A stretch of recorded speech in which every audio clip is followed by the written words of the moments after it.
Man, if you ever needed a reminder of why this team can turn any Sunday into pure chaos, this game was the perfect example. From the moment the offense stepped on the field, you could feel that wild energy, that mix of brilliance and madness that only this quarterback knows how to deliver. He came out swinging, but not in the cleanest way. That early interception had everybody shaking their heads. And even on that deep strike to Tyrell Shavers, he passed up two wide-open options, drifted out of a perfectly clean pocket, then suddenly planted his feet and launched a moonshot that flipped the entire stadium on its head. That is classic Buffalo quarterback mode. The kind of play where you just throw your hands in the air and say, all right, we ride with this guy no matter how bumpy it gets. And to get bumpy. But the beauty of this performance was how he kept battling, kept pushing through every mistake around him, and every mistake he made himself. When he shifts into that playmaker gear, it feels like the whole offense expands. You can sense the confidence, the swagger, the willingness to put the team on his back and tell everybody to follow him. 6 touchdowns. 6. Whenever this offense hits that number, you already know the result. That cape was fully on, and in a matchup stacked with quarterback fireworks, he delivered exactly the show Buffalo needed. And how about the receivers stepping into new roles? The shakeup before kickoff was massive. Keon Coleman not on the field, a surprising decision that opened the door for Tyrell Shavers to step right into the spotlight. For catches on 5 targets, nearly 100 yards, a touchdown, and one of the nastiest downfield blocks of the day on that sprinting score from Ty Johnson. Then there was Gabe Davis, who picked the perfect moment to reappear as a steady force. He did not put up monstrous numbers, but he delivered the plays that actually matter. Converting that huge 4th down, adjusting on the scramble drill, firing off the line to win leverage when the offense needed him most. It felt like watching a veteran who finally shook off weeks of frustration to remind everyone he can still move the chains. Even guys who barely touched the ball came up huge. Dawson Knox with that tough 20-plus yard grab in traffic. Curtis Samuel tiptoeing the sideline on a 14-yarder he almost lost but somehow squeezed. Josh Palmer slipping into a window for a clutch catch.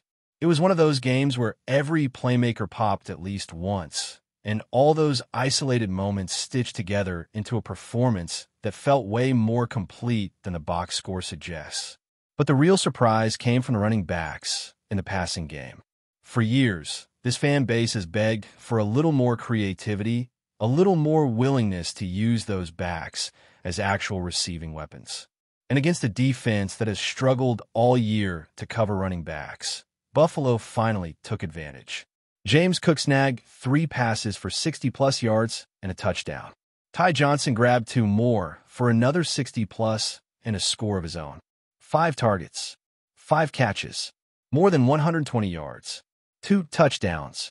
That is the type of efficiency that completely bends a defense out of shape. And the message is simple. When the quarterback takes those checkdowns instead of forcing the hero ball throw, the whole offense becomes borderline unstoppable. This is not about spamming screens or dumping everything behind the line. It is about recognizing when the backs are uncovered and taking the easy yards that keep the offense on schedule. On a day when Buffalo needed to spread the ball around and stay unpredictable, those quick outlets were absolute gold. What makes the whole performance even more impressive is what the offense did not have. No Dalton Kincaid. 0 impact from the rushing attack. Khalil Shakir erased on the stat sheet. Keon Coleman out. James Cook bottled up on the ground. All the typical pillars of the scheme, either missing or ineffective, and yet the offense still dropped 40-plus points. That is the kind of versatility you want to see from a group that has spent weeks searching for its identity. They found answers in unexpected places, and that might be the biggest win of all. Of course, this was not some perfectly scripted offensive masterpiece. They had to claw through 2 interceptions, 2 costly false starts from the left tackle, and that brutal punt return blunder that put Tampa right back in the game. They barely won time of possession. They had fewer first downs. They did not control the game in any traditional sense. But maybe that is the real lesson here. With the way this defense struggles to stop the run, trying to win a slow, methodical game might not be the path forward. Sometimes you need to lean into the chaos, open things up, embrace the fireworks, and force the other team to abandon the ground game altogether.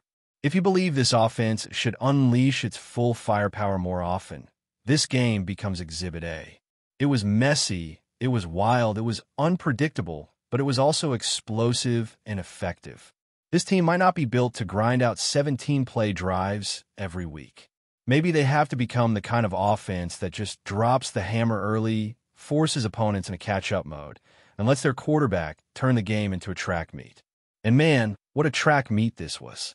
A win full of high-stress moments, huge swings, and another chapter in the growing legend of a quarterback who refuses to play boring football. 6 touchdowns, a statement performance, and an offense that finally looked dangerous in ways we have not seen all season. The record moves to 7 wins and 3 losses. The momentum feels electric, and now the conversation shifts to how the defense stepped up when things were starting to slip away. On the defensive side, the moment the game started swinging back and forth, one player kept flashing across the screen like he was determined to rewrite the entire script. Cole Bishop played the type of game that turns a young defender into a trusted piece of a veteran unit. For a player who entered the league battling setbacks, waiting behind depth pieces, and trying to earn every snap he could get, he suddenly looked like one of the most reliable pieces on the field. His interception could not have come at a more desperate moment.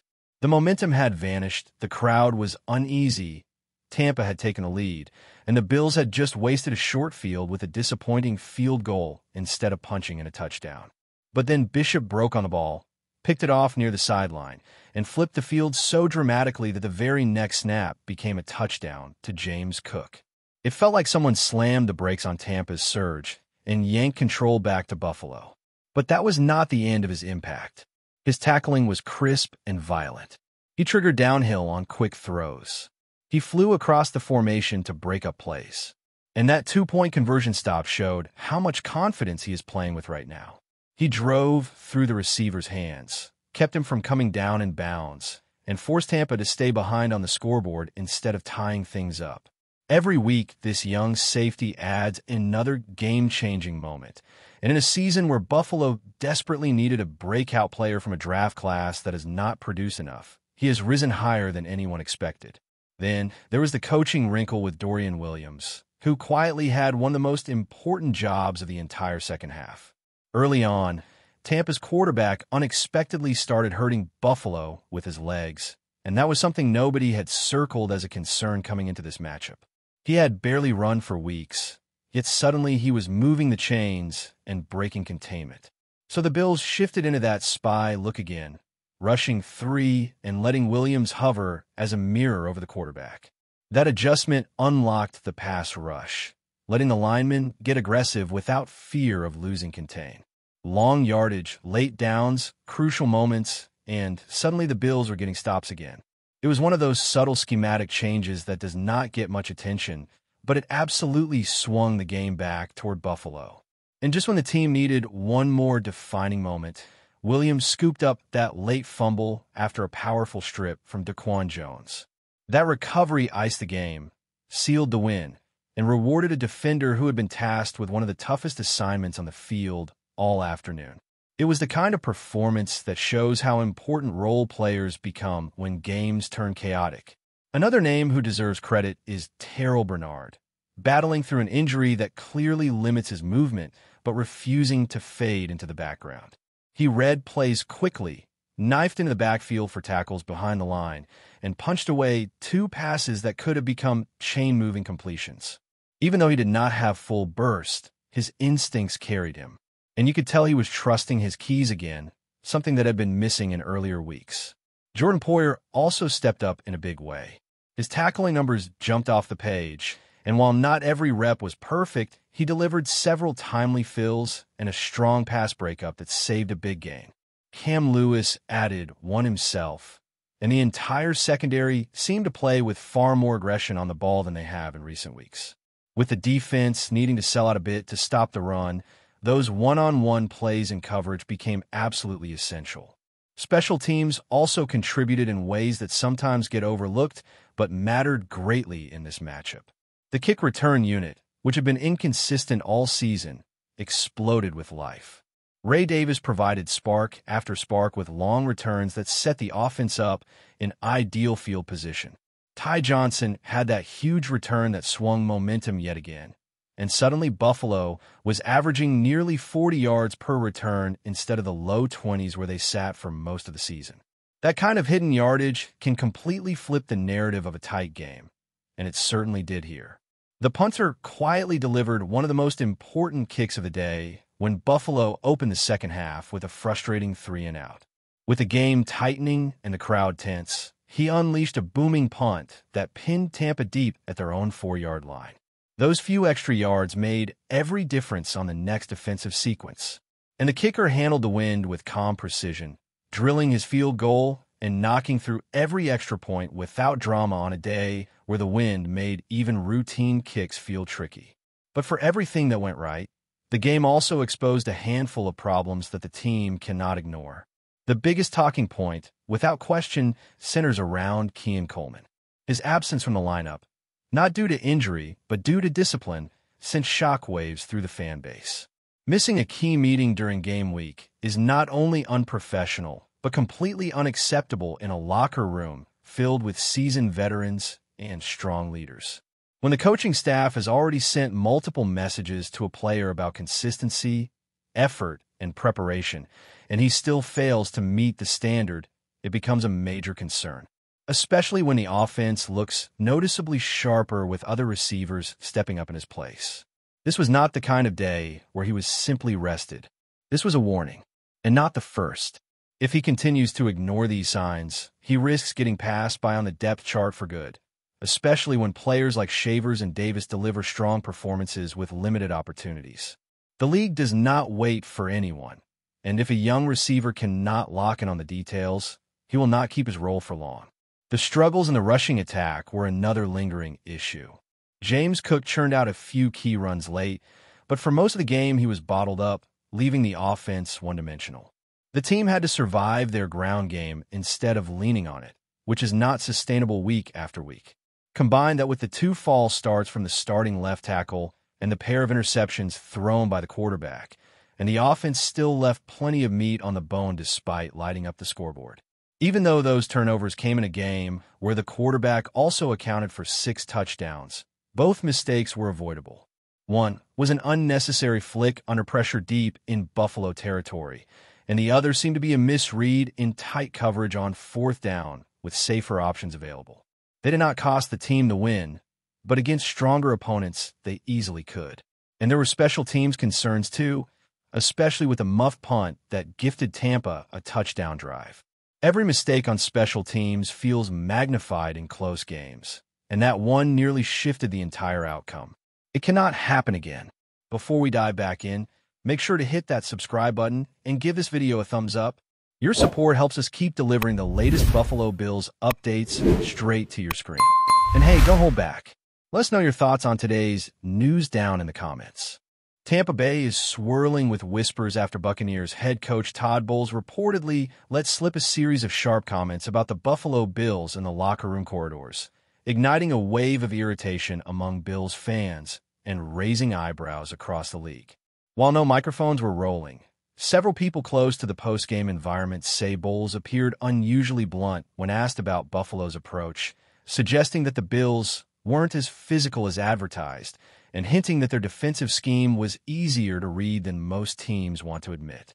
The remarks spread quickly, carried first by team staffers and then across social media, where fans pounced on every alleged phrase. Bills supporters, already sensitive to any suggestion that their team lacks toughness, flooded discussion boards accusing Bowles of disrespect and unnecessary provocation. Some analysts believe the comments may have been taken out of context, but the tone of the chatter suggests a growing belief that Bowles intended to send a message, either to his own locker room or to the league at large.